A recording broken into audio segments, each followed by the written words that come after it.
How's it going? I'm Jason Ketchmark from MySpace for Musicians. I'm going to show you how to add a nice little cursor to your page. How's it going? I'm Jason Ketchmark from MySpace for Musicians. I'm going to show you how to change the standard cursor that we all know to something that looks a little bit nicer. Finding a MySpace cursor for your page is as simple as going to Google and searching MySpace cursors. As you can see, we've typed it in. Let's hit Google search and pick one of these pages.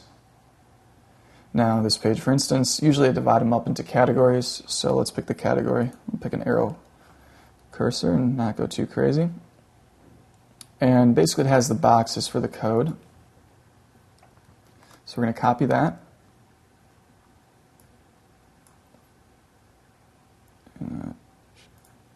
Hold on, I got to redo that. Because I got to use Safari so it pops up the thing.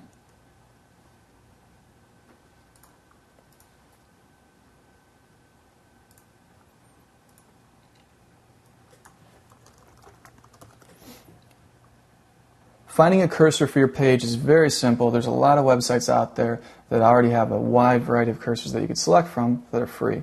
Can't go wrong with that. So we're going to type in MySpace cursors. And you can see we got a lot of results, so let's just go ahead and pick one. Alright, now most of these websites will divide the cursors up into categories if they have a lot, so just pick a category that you like. We're going to pick cartoon cursors in this case.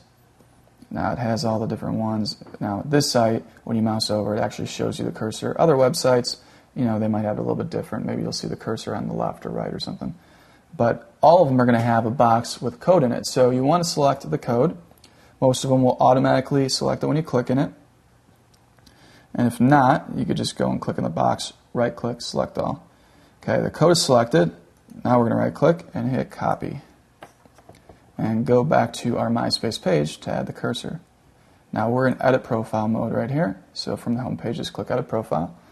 And any one of these boxes, usually you want to do it in the about box because that's going to be the easiest and less cluttered. Hit paste, right click paste, puts the code in. You save the changes. Now something to keep in mind is that not all browsers will actually put the new cursor into effect. So usually Internet Explorer will be the most common one, but just keep that in mind in case it's not working on a couple of your friends' browsers.